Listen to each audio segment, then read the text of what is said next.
छत पर जुगाड़ू का पाइपलाइन में खेती और रसोई। शाम का वक्त है, सूरज ढलने को है और आसमान में हल्की लाली छाई हुई है। जगदीश जी अपने पुराने घर के आंगन में एक टूटी हुई कुर्सी पर बैठे कुछ हिसाब लगा रहे हैं। पास ही अंतरा एक फटी हुई बोरी पर बैठकर पीतल के कुछ पुराने बर्तन चमकाते हुए जगदीश जी से कहती है, सुनिए जी, सिर्फ 2 दिन बचे हैं, बारात दरवाजे पर होगी और अभी तक हलवाई का पूरा इंतजाम नहीं हुआ है। सामान की लिस्ट बढ़ती ही जा रही है।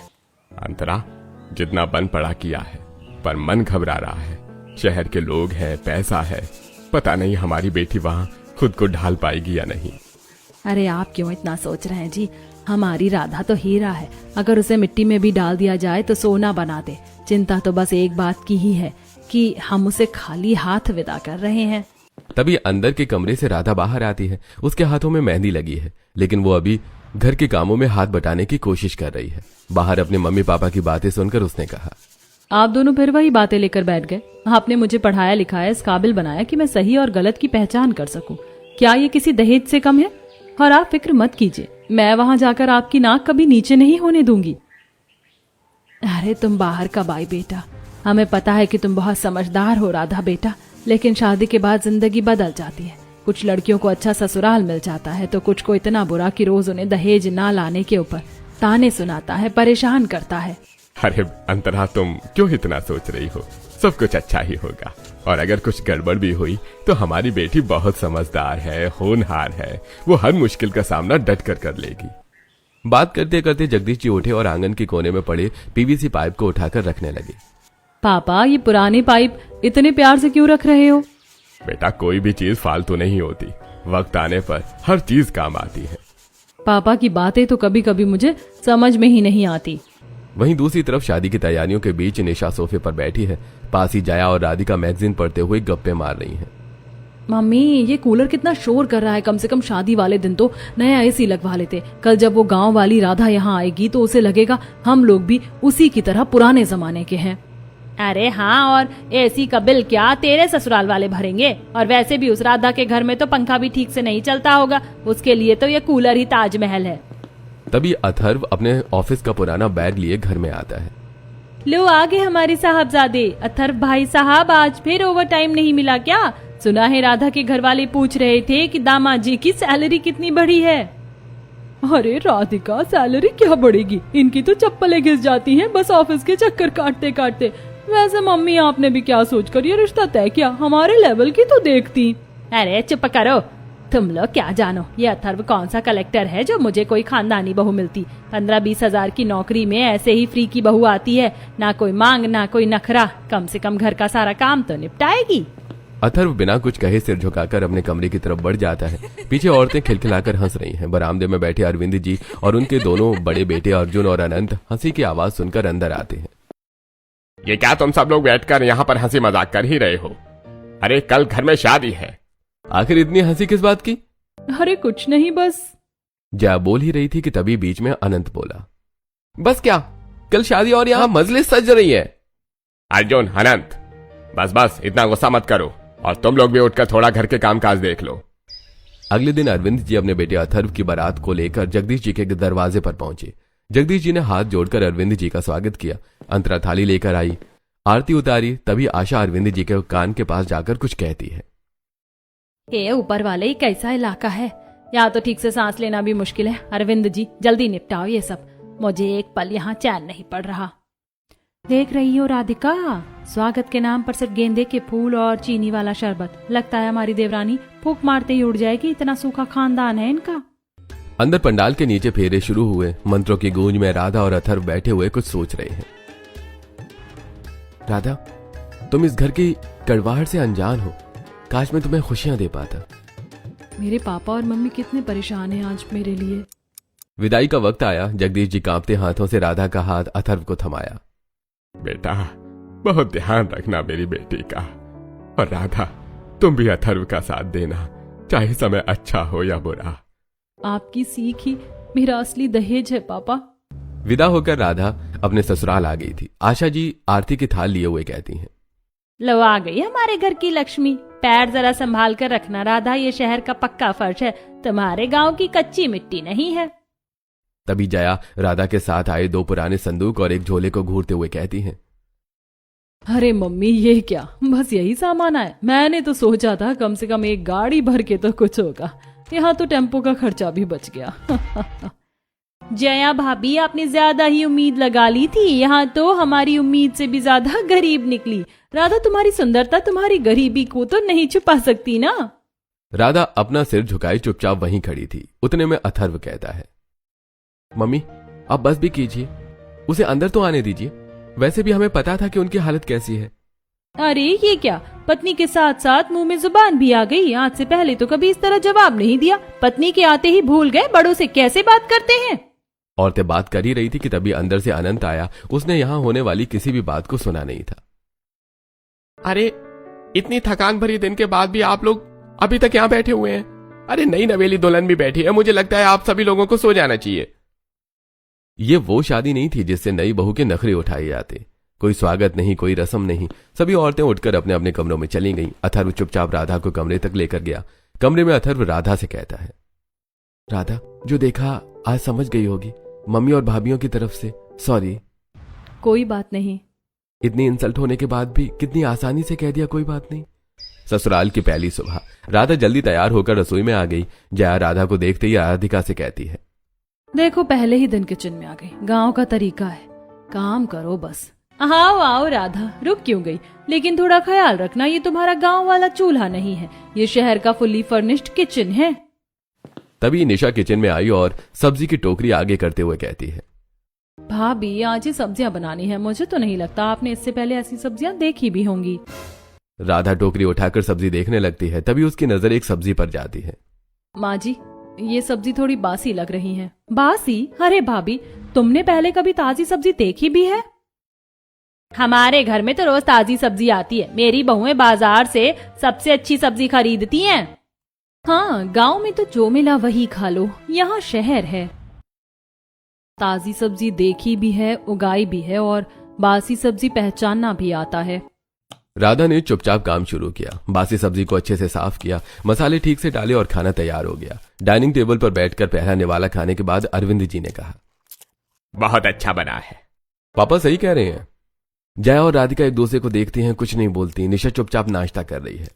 कुछ देर पहले कह रही थी सब्जी बासी है, लेकिन खाना तो बहुत अच्छा बनाया है। देखते ही देखते 20 दिन बीत गए। निशा अपने ससुराल वापस जा चुकी थी। घर की पूरी जिम्मेदारी अब राधा के कंधों पर थी। वो सुबह 5 बजे उठती, सबके लिए नाश्ता तैयार करती और दोपहर तक घर के कोने कोने को चमका देती। घर के बड़े बुजुर्ग अरविंद जी और यहाँ तक कि आशा जी भी अब राधा के बनाए खाने की तारीफ करने लगी। वाह भाई, आज तो पराठों में वो पुराना स्वाद आ गया हुआ हूं। राधा बहू, तुमने तो कमाल कर दिया। सच में पापा, अब तो ऑफिस का टिफिन भी खत्म हो जाता है। जहां घर के बाकी लोग खुश थे, वहीं जया और राधिका के मन में कड़वाहट बढ़ती जा रही थी। उनसे राधा की तारीफ बर्दाश्त नहीं हो रही थी। देख रही हो राधिका, कैसे मीठी छुरी बनकर सबका दिल जीत रही है। अभी तो सिर्फ खाना बना रही है, कल को ये तिजोरी की चाबियां भी मांग लेगी। जया, इसे इसकी औकात याद दिलानी ही होगी। ये जो इतना परफेक्ट बनने का नाटक कर रही है ना, इसे खत्म करना होगा। इसकी तारीफें अब मेरे कान में चुभने लगी हैं। अगले दिन राधा रसोई में खाना बना रही है। बाहर गैलरी में जया और राधिका खिड़की से झांक रही हैं। देख रही हो तेल की बोतल कैसे खाली कर रही है। मम्मी जी को बताना होगा ये फ्री की बहू असल में कितनी महंगी पड़ रही है। थोड़ी देर बाद दोनों आशा जी के पास जा बैठती हैं। मम्मी जी, कल आधा किलो तेल एक दिन में खत्म कर दिया। क्या? हमारे पति दिन रात कमाते हैं और यहाँ सब धुएं में उड़ रहा है। अथर्व की सैलरी भी कितनी है, ऊपर से ये फिजूल खर्ची। अम्मी जी, इनका हिस्सा अलग कर दीजिए, अपना पकाएं अपना खाएं। अब हमारे बस का नहीं है कि हमारे पतियों की कमाई ऐसे उड़ाई जाए। तभी अरविंद जी आ जाते हैं। सब सुनकर माथे पर बल पड़ जाते हैं। अगर बात बर्बादी की है तो फैसला भी होगा। राधा, बाहर आ। राधा हाथ पोंछते हुए बाहर आती है। अथर्व भी कमरे से निकलता है। राधा, मेरी दोनों बहुएं नहीं चाहती हैं अब तुम्हारे साथ रहना और खाना, तो तुम और अथर्व अपना अलग देखो। पर मम्मी, अचानक ये फैसला हो गया, छत का कमरा खाली है, वहां रहो। पर पापा, वो तो स्टोर रूम है, वहां तो किचन भी नहीं है। हाँ, तो ये कौन सा कोई बहुत बड़े शहर से आई है? गांव से आई है, इसे इतनी फैसिलिटीज की आदत भी नहीं है। अपना कर लेगी कोई ना कोई जुगाड़। आशा जी और अरविंद जी का फैसला हो चुका था। राधा और अथर्व ने अपना सामान समेटा, 2 पुराने संदूक, कपड़ों की पोटली, और ऊपर जाने लगे। जैसे जैसे दोनों सीढ़ियां चढ़ रहे थे, नीचे से हंसी की आवाजें आ रही थी। चलो राधिका, अब रसोई में फालतू का तेल नहीं जलेगा। देखते हैं महारानी ऊपर अपना महल कैसे सजाती हैं। अथर्व का चेहरा शर्म से लाल था। राधा ने चुपचाप उसका हाथ थाम लिया। ऊपर पहुंचे तो लोहे की चद्दर वाला छोटा सा कमरा, धूल, पुरानी ईंटें, टूटे गमले, न ढंग की बिजली न पानी। राधा, यहाँ तो जानवर भी न रहे। जगह छोटी होने से इंसान छोटा नहीं होता अथर्व जी। रात भर दोनों ने मिलकर सफाई की। राधा ने बोरियां बिछाई, संदूक को मेज बनाया, उस कमरे को रहने लायक बनाया। पहली रात कट गई। सुबह की धूप छत पर आई तो राधा पहले से जाग रही थी। अथर्व उठा, चेहरे पर रात की थकान थी।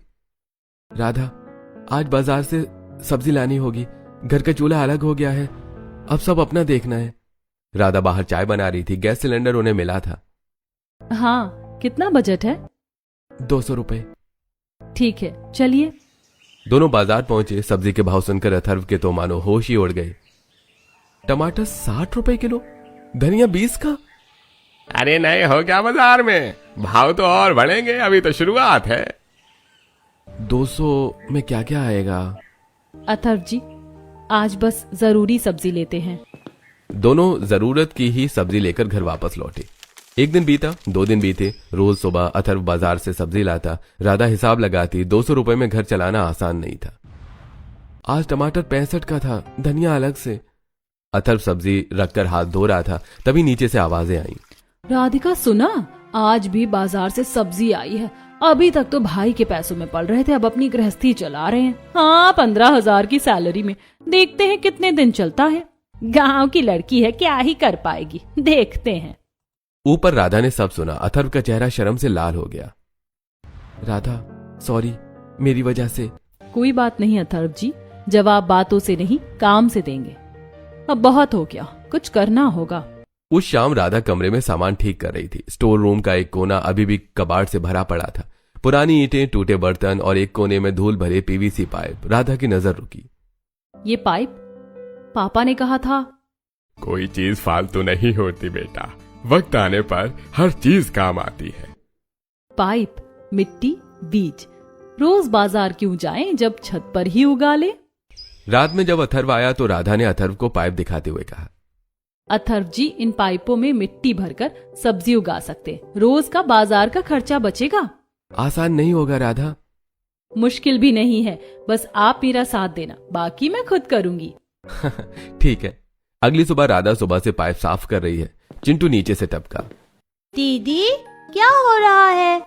चिंटू मोहल्ले का सबसे शरारती बच्चा है, जो रोज ही अरविंद जी के घर आता जाता रहता है।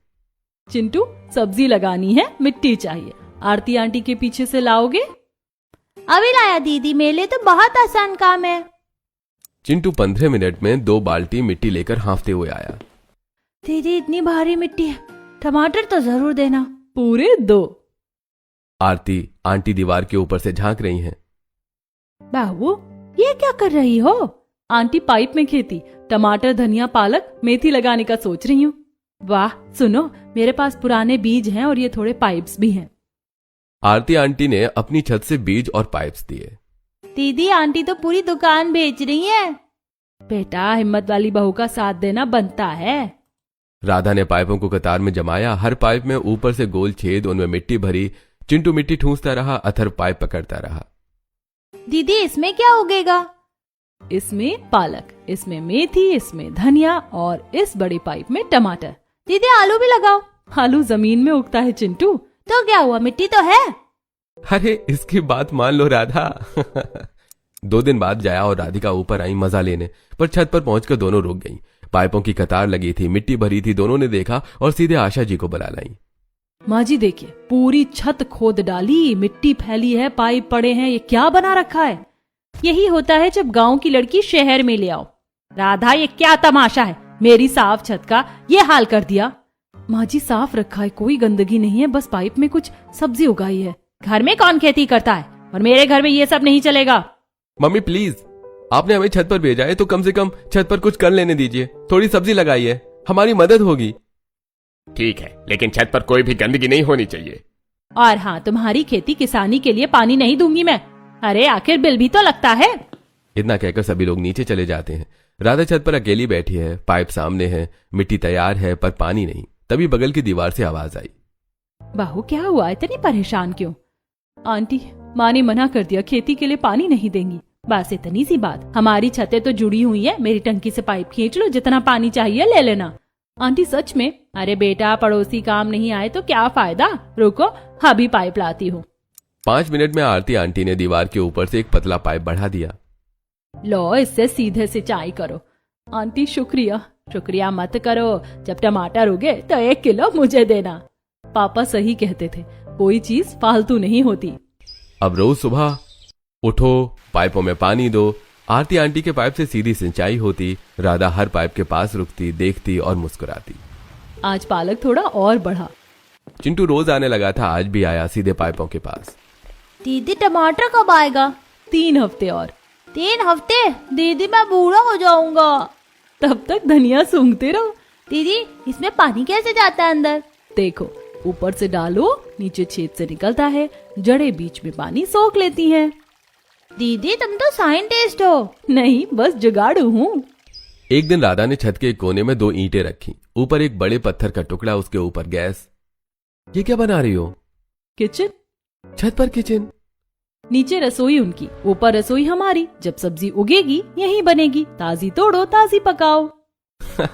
इसने छत को घर बना दिया। शाम को आरती आंटी दीवार से झांक रही थी। बाहू, ऊपर किचन भी बना लिया? हाँ आंटी, छत पर खेती, छत पर रसोई। वाह बेटा, मेरे जमाने में काश ऐसा दिमाग होता। आंटी आपने पानी दिया, आधा काम तो आपका है। अरे बेटा तू हिम्मत वाली है, ये छत एक दिन सबको जवाब देगी। कुछ दिन और बीते। पाइपों में अब सच में हरियाली थी। धनिया घना हो गया था, पालक की पत्तियां चौड़ी हो गई थी, पुदीना महक रहा था और टमाटर के पौधों पर छोटे छोटे फूल आ गए थे। राधा रोज सुबह पानी देती और मुस्कुराती। एक दिन जया और राधिका ऊपर आई, इस बार हरियाली देखी और कहने लगी, वाह राधा, धनिया पालक टमाटर, बस गाय भैंस भी बांध लो, अब दूध का खर्चा भी बचेगा। हाँ, और मुर्गी भी रख लो, अंडे भी फ्री मिलेंगे, पूरा गांव ही बसा लो छत पर। शादी तो शहर में की, पर गांव छूटा नहीं। राधा चुप रही, हाथ में पानी का मग था, वो पाइपों में पानी देती रही, जवाब नहीं दिया। दीवार के उस तरफ आरती आंटी सब सुन रही थी। शाम को जब अथर्व आया तो उन्होंने सब अथर्व को बता दिया। राधा, आज फिर उन्होंने तुम्हें बहुत इंसल्ट किया, मुझसे बर्दाश्त नहीं होता। अथर्व जी, मुझे बातों से फर्क नहीं पड़ता। पर मुझे पड़ता है राधा, मेरी वजह से झेलना पड़ रहा है तुम्हें। सुनिए, मैं यहाँ बोझ बनने नहीं आई, बस ये चाहती हूँ कि आपका बोझ थोड़ा हल्का कर सकूं, किसी भी तरीके से। राधा सॉरी। आपको पता है, मेरे पापा ने मुझे सिखाया है, कोई चीज फालतू नहीं होती, ना मेहनत, ना वक्त, ना तकलीफ, सब काम आती है। अथर्व चुप रहा। राधा ने खिड़की से बाहर देखा, पाइपों में हरियाली थी, ऊपर आसमान था। जवाब वक्त देगा, मैं बस काम करती रहूंगी। दोपहर के समय मोहल्ले की औरतें छांव में बैठी थी। आरती आंटी भी थी, पास में सुमन आंटी भी थी, वो बातें कर रहे थे। अरे सुनो, आशा की छोटी बहू राधा, पता है उसने छत पर खेती कर रखी है। सच में? हाँ, और रोज ताजी सब्जी तोड़कर मुझे भी देती है और खुद भी बनाती है। धनिया पालक पुदीना, बाजार जाना ही बंद हो गया मेरा। और स्वाद, अरे बाजार वाली सब्जी तो भूल जाओ। ए वाह, उस घर में तो उसके साथ अच्छा भी नहीं होता सुना है। हाँ, यही तो बात है, इतनी अच्छी बहू है और वो लोग हमेशा कुछ ना कुछ सुनाते रहते हैं। दोनों जेठानियां तो बस मौका ढूंढती हैं। अरे आरती, कदर करनी आनी चाहिए, ऐसी बहू मिले तो सर आंखों पर बिठाओ। खुद खेती करती है, घर चलाती है और ऊपर से ताने भी सुनती है। सच कह रही हो, हमारी बहू तो सब्जी लाने में भी नखरे करती है और ये लड़की खुद उगाती है। बेटा जैसी है मुझे, इतनी तकलीफ में भी चेहरे पर शिकायत नहीं। मोहल्ले में राधा की पाइप में सब्जी उगाने वाली बात फैल रही थी। छत पर से लगी सब्जी अब सिर्फ पाइप में नहीं, लोगों की जुबान पर भी उग रही थी। एक शाम को अरविंद जी ऊपर जा रहे थे, आशा जी भी साथ थी। छत पर पहुंचे तो रुक गई। पाइपों की कतार में धनिया पालक पुदीना टमाटर हरा भरा ताजा और एक कोने में छोटा सा चूल्हा। राधा खाना बना रही थी। इसने तो सच में। हाँ, जिसे हमने कुछ नहीं दिया उसने खुद सब बना लिया। दोनों चुपचाप नीचे चले गए, कुछ बोला नहीं, पर दोनों के चेहरे पर कुछ था। शायद हमने गलत सोचा था। अगले दिन दोपहर को राधा किसी काम से बाहर निकली। लौटते वक्त बाजार के पास जया और राधिका दिखी। सुन, हम दोनों बाहर अच्छा खाना खा लेते हैं और ये सस्ती वाली सब्जी ले चलते, घर में बनाकर पापा जी लोगों को खिला देंगे। हाँ, वो क्या जानेंगे, खा लेंगे चुपचाप। राधा पास से गुजरी, दोनों ने देखा नहीं। राधा ने सुना पर रुकी नहीं। अपने ही घर के बड़ों के साथ ये, पर मैं कुछ नहीं कर सकती। राधा घर लौटी, मन में वो बात भी थी जो बाजार में सुनी थी। सस्ती सब्जी पापा जी के लिए, पर वो चुप रही। बोलती भी तो उसकी बात पर यकीन ही कौन करता। जया और राधिका घर आई, सब्जी रखी, खाना बनाया। अरविंद जी ने खाया, दवा ली। शाम तक सब ठीक लग रहा था, पर रात होते होते अरविंद जी की तबीयत बिगड़ने लगी। पेट में दर्द, उल्टी और कमजोरी। अरे क्या हो गया अचानक? अस्पताल चलना होगा अभी। रात को अस्पताल पहुंचे, डॉक्टर ने जांच की। देखिए, फूड पॉइजनिंग है। आज घर में क्या खाया था? घर का खाना ही था, सब्जी रोटी। लगता है ताजी सब्जी नहीं थी। बासी या खराब सब्जी से यही होता है। बुजुर्गों को तो और जल्दी असर करती है। आगे से ध्यान रखिएगा, एकदम ताजी सब्जी खिलाइएगा। जी डॉक्टर साहब, हम ध्यान रखेंगे। मुझे समझ में नहीं आ रहा, सब्जियां बासी कैसे? मेरी दोनों बहुएं तो महंगी सब्जियां लाती हैं। आखिर सब्जियों में क्या ही दिक्कत हो गई? अगले दिन अरविंद जी डिस्चार्ज हुए, घर आए। निशा भी आ गई। राधा सुबह से छत पर गई, ताजा पालक, टमाटर, धनिया तोड़े, खाना बनाया। दवा का वक्त याद रखा, पानी लेकर गई, हालचाल पूछा। जया और राधिका बाहर बैठी आपस में बातें कर रही थी। निशा ये सब देख रही थी चुपचाप। फिर आशा जी के पास आई। मम्मी एक बात कहूँ? बोलो। आप हमेशा बड़ी भाभीयों की तारीफ करती हैं, पर आज देख रही हूँ पापा के पास कौन है? छोटी भाभी। ताजी सब्जी कौन लाई? छोटी भाभी। दवा किसने याद रखी? छोटी भाभी। तुम राधा की तारीफ कर रही हो? मम्मी, पैसे वाली सोच हटाकर देखो तो समझ आएगा कि असल में राधा भाभी कितनी अच्छी हैं। और मुझे भी अपनी गलती का एहसास हो रहा है। मैंने भी उन्हें बहुत कुछ कहा, गांव वाली ये वो, पर सच तो ये है कि मुझे भी ऐसी ही भाभी चाहिए थी जो मेरे माँ बाप का ख्याल रखे। आशा जी की आंखें भर आईं। निशा, तूने सही कहा। तभी राधा दवा लेकर कमरे में आई। पापा जी, दवा का वक्त हो गया है। राधा, हमने तेरे साथ अच्छा नहीं किया, लेकिन बेटा तुमने मेरा इतना ख्याल रखा, ताजा खाना खिलाया, वक्त पर दवा दी। तेरी वजह से मेरी तबीयत ठीक हो गई। पापा जी, यही तो मेरे पापा ने सिखाया था। 3 दिन बीते। अरविंद जी की तबीयत धीरे धीरे ठीक हो रही थी। राधा रोज छत से ताजी सब्जियां तोड़ती, हल्का खाना बनाती, दवा का वक्त याद रखती। उसी शाम अथर्व ऊपर आया, चेहरे पर खुशी थी। राधा, खुशखबरी है। क्या हुआ? मुझे नई जगह जॉब मिल गई, अच्छी कंपनी है, सैलरी भी 2 गुनी होगी। सच में? राधा, तुमने इस घर में इतना कुछ झेला, इतनी मेहनत की, अब सब ठीक होगा। अथर्व जी, मुझे सैलरी से नहीं, बस आपके साथ से खुशी है। अब तुम्हें किसी चीज की कमी नहीं होगी। बस कुछ दिन और, फिर हम छत पर ही अपना अच्छा सा घर बना लेंगे। पापा ने कहा था कोई चीज फालतू नहीं होती, ना तकलीफ, ना वक्त, ना मेहनत, सब काम आती है। थोड़े दिन बाद मोहल्ले में महिला सशक्तिकरण का एक छोटा सा कार्यक्रम हुआ। आरती आंटी वहां गई थी। बात निकली मुश्किलों में डटी रहने वाली औरतों की। मेरे पड़ोस में एक बहू है राधा, ससुराल ने छत पर भेज दिया, पर उसने छत पर बगीचा उगा दिया।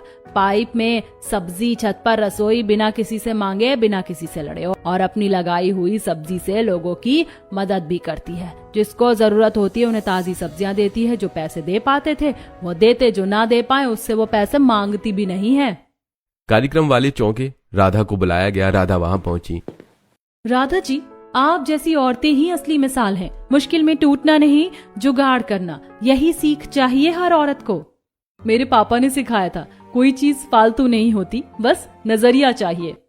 राधा की पहचान मोहल्ले में फैल गई। अखबार में छोटी सी खबर भी आई, छत पर पाइप की खेती और रसोई।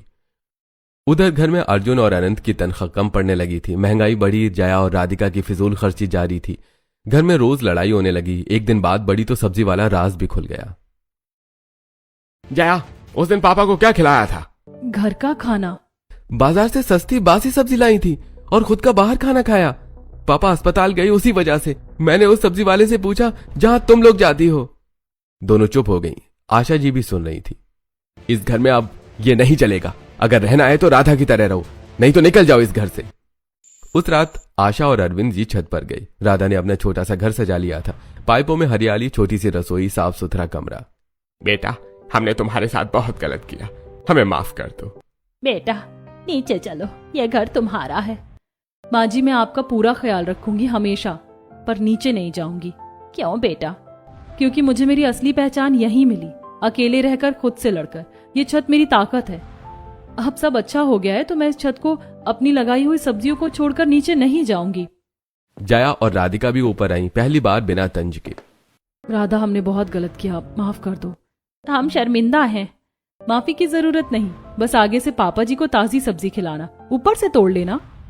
उस दिन हवा में तानों का जहर नहीं, मिट्टी की सौंधी खुशबू थी। राधा ने साबित कर दिया कि हुनर किसी ऊंचे महल का मोहताज नहीं होता। न वो पाइप फालतू थे, न वो छत, और न ही राधा की खामोशी। उसने अपनी मेहनत से कबाड़ को भी अपनी किस्मत बना दिया था।